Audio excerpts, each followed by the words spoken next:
Many of those actions, including protests carried out by the Southern Christian Leadership Conference or the Student Nonviolent Coordinating Committee during the Civil Rights Movement, took place in a context that was very different from today's world of pervasive mass media.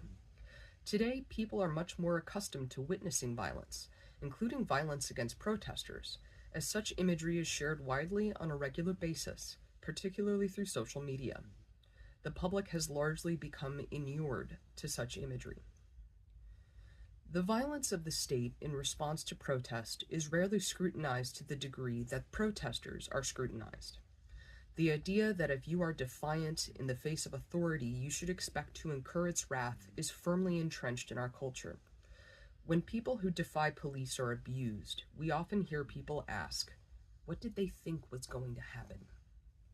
The ubiquity of the abuse puts the onus on the abused to avoid it, because they simply should have known better. Protesters are expected to remain nonviolent at all times, regardless of the circumstances, while the state is assumed to be justified, at least sometimes, in inflicting violence to quell unrest. Protesters are expected to absorb violence, but never inflict it, to function as shock absorbers to be acted upon, whose sympathetic value is nullified by any deviation from that standard. This expectation briefly wavered during the height of the George Floyd protests, striking fear into the hearts of public officials, but largely restabilized over time.